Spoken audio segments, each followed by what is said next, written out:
I'm going to talk about psychoanalytic family therapy. I'm a grad student studying to be a master of social work. It's to help families uncover the unconscious desires and also better communicate these desires and these wants to other family members. It wants to remove unconscious restraints through discovery.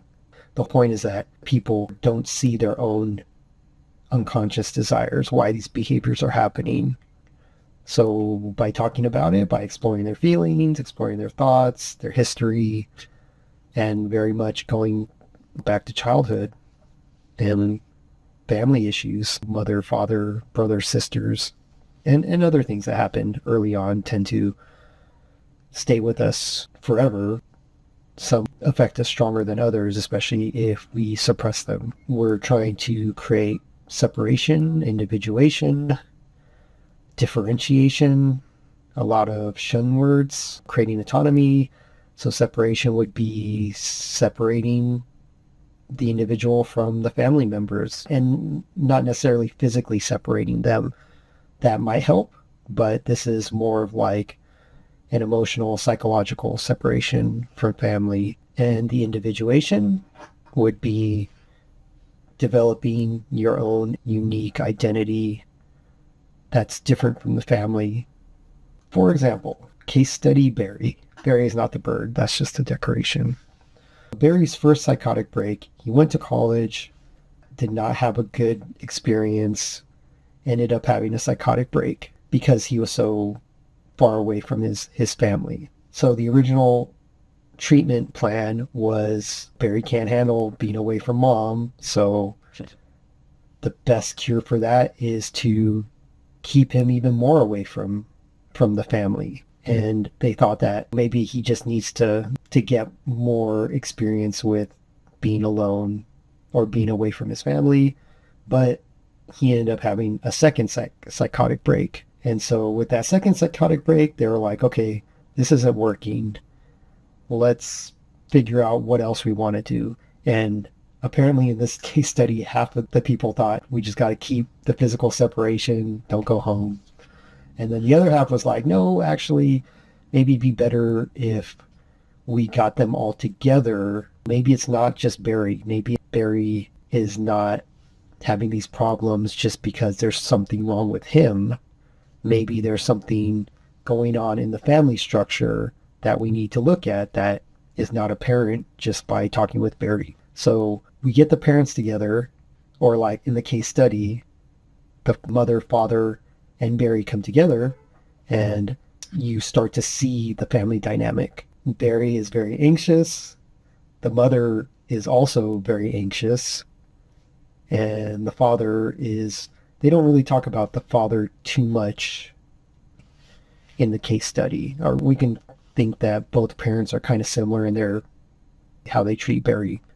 Very loving towards Barry, but here and there, the therapist could see that anytime they weren't focused on Barry, they weren't talking to Barry, and anytime they had to talk to each other, it was, they quoted like icy. There was this icy type of communication interaction between the two. As we go through the therapy in the case study, I didn't do this. This is just in the book, that Barry's family was totally hyper involved in his life. His financial, social, where were you going? Where are you going? Where have you been? Who are you talking to? Who are your friends? How's school? Did you pay rent? We're going to pay rent. How about food? Yada, yada. Every aspect of his life, they were just like, the claws were in there. And in defense of Barry's family, to them, they were caring very much Barry. He's like, oh, my family cares very much about me. So they're like, okay, maybe that's the problem. It's not so much Barry, but his family puts so much pressure on him that he's getting very anxious. The therapist decided to say, hey, Barry, maybe your goal is to not disclose so much to your family. And with the parents, when Barry stopped telling his parents so much and started living his own life at college, when the parents would get together, they couldn't really talk so much about Barry because they didn't know as much about Barry. So little by little during the therapy, the parents would start talking to each other. And when they started talking to each other, then they would start fighting and it would get really bad. And so you start seeing that dynamic. Okay, Barry actually grew up in a very dysfunctional household. With the treatment, Barry's better. Barry improves by not telling his parents. He becomes independent. He starts becoming this healthy individual. And the parents, they start facing their problems, their issues.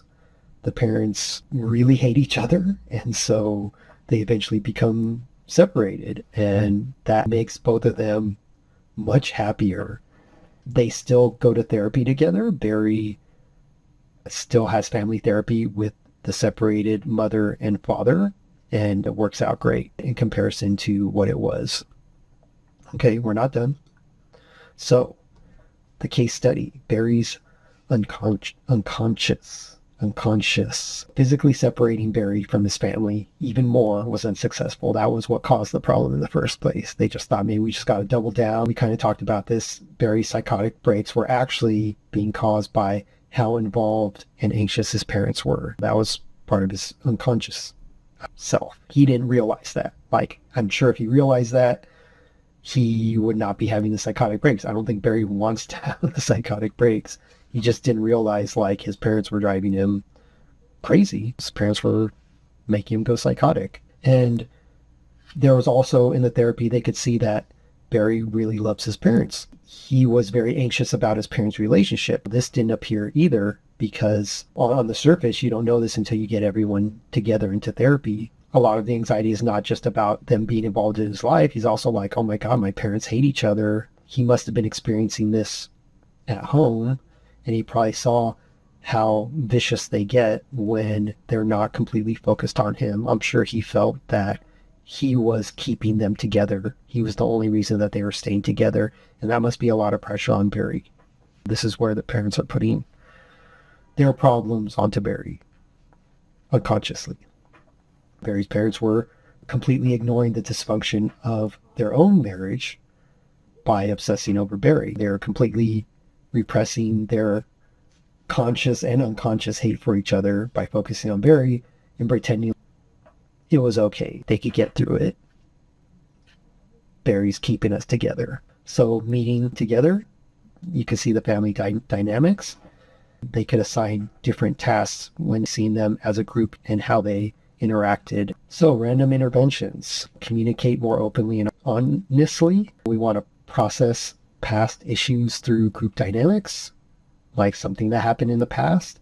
We don't just want to do it through individual therapy.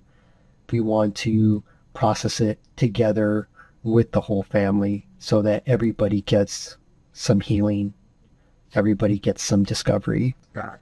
Once we do learn about ourselves, then we start practicing how to talk about that with other people. How am I triggering another person? How is that person triggering me? Let's talk about it, and maybe we can come to an agreement. And it does come back to, it's not about the other person, it's not about you, it's about me. And regardless of how well you communicate, there's going to be issues. So those issues, you learn coping skills. How can I accept or react better in a more healthy manner towards my family or things that are happening? If one person doesn't want to change, then I can still change and I can still learn to be okay, even in a very destructive environment. And also a very important part of the family therapy is that everybody wants to feel together. Everyone wants to feel a part of the family. Everyone wants to feel like they're accepted and that they belong. Like there was one time where the dad's the boss of the family, and the ladies in the family did not like dad and made dad feel terrible.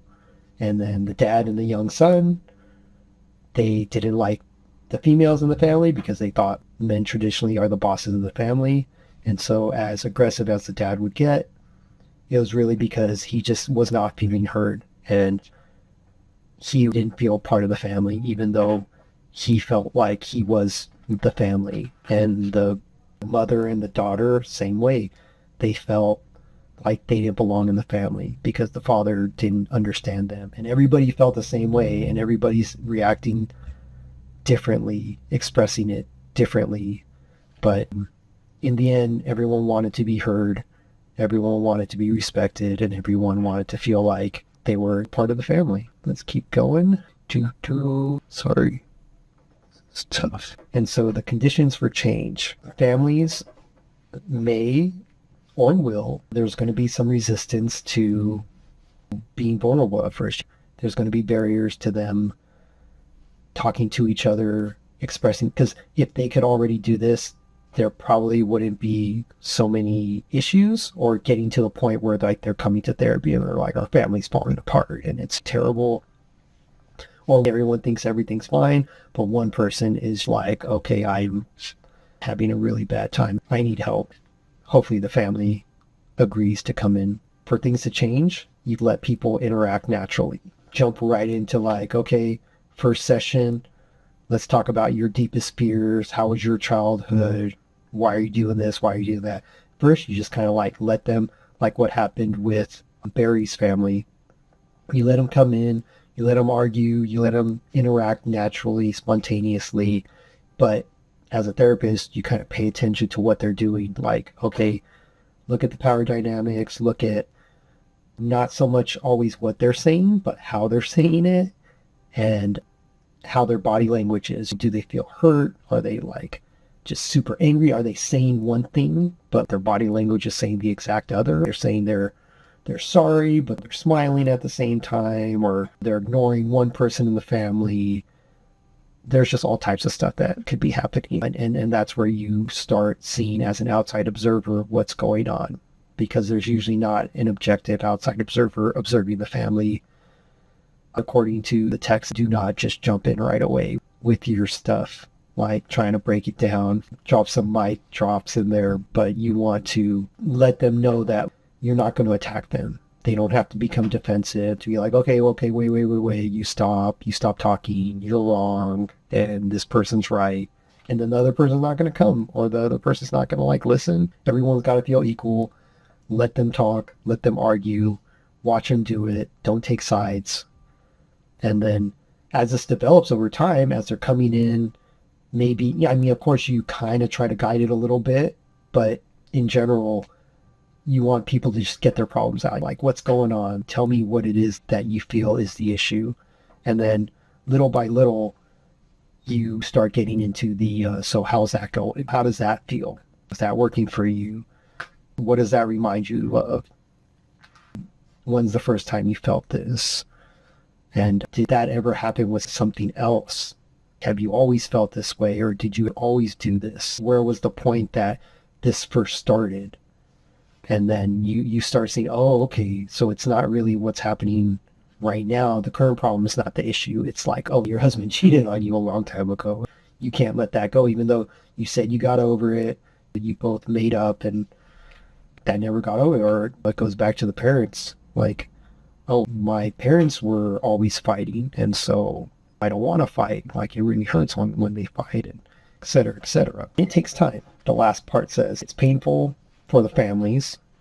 A lot of people don't want to be vulnerable. A lot of people don't want to admit that they're wrong, or that maybe they're doing something that is hurting other people, and vice versa, and that they're being hurt, depending on the type of personality you have. Okay, and more interventions to go along with that. We're not so much focusing on the actions, like, oh, Billy stole my toy, he stole my transform, and that's why I'm mad. So what exactly were you feeling?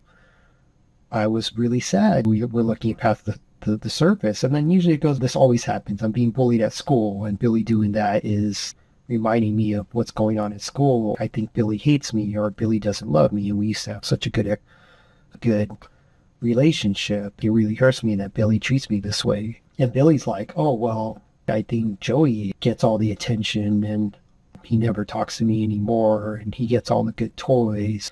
The only time he talks to me is when I take his Autobot. That's usually later on. That clear-minded thinking is more like, how do you feel when he takes your Autobot, or how do you feel when you take the Autobot? Do you like doing that? And they'll be like, well, actually, I kind of feel bad when I do that. But it doesn't happen in 10 minutes and they're cured and you're like, okay, next. There's 4 things you can go over. Explore the internal experiences. What are you feeling? How does that make you feel? Angry, sad, mad? The history of the experience. Have you always felt that way about this? When did this start happening? When was the first time you got mad, or you remember feeling this angry or this sad? What is it exactly the family member is doing? It doesn't have to be something so obvious as someone taking your transformer and they're making too much noise at the table, mixing their teacup, or breathing through their nose too loud. And you're like, well, I grew up in a very loud household, and when people would start making a lot of noise, I eventually got very, very sensitive to it. Something like that. Or maybe I hate him so much that nose breathing is making me so irritated. But it's really not the nose breathing. It's this person just hates this person, and the reason this person... Oh, I got a jacket on. Magic. Case study. Andrew and Gwen. So they met a couple times. Apparently, the case study does not have a huge amount of details, just the important parts. They have multiple sessions where they're arguing about buying a car. And the weird thing is, actually, this is not that unusual. They both want to buy the car, but they disagree on how they want to pay for it. Andrew wants to pay from his savings. Gwen wants to take out a loan. The therapist would try and stop the fighting. Whenever they'd be fighting over the car, he would just keep like, hey, let's calm down. I'm imagining what they're doing, but basically the therapist was stopping them from fighting, or would intervene whenever things got too heated. The therapist was focusing on the surface problem, the car. Why do you want to buy the car this way? Why do you want to pay for the car this way? The therapist started talking about, or asking the couple how they're feeling, like feeling questions. Let's look deeper into the subject. And it turns out that when he started asking about feelings, and he's worried about making payments, and Gwen is worried about security. Sorry, I had a meeting in between this. So, case study, diving deeper and deeper, very deep. So as it turns out, as they're talking about Andrew's feelings, it turns out that Andrew has a lifelong fear of not having money. There's something going on here. It turns out Andrew has a lifelong fear of not having money. Why didn't you just say that? Like, wouldn't things been a lot easier if you could just say that? But when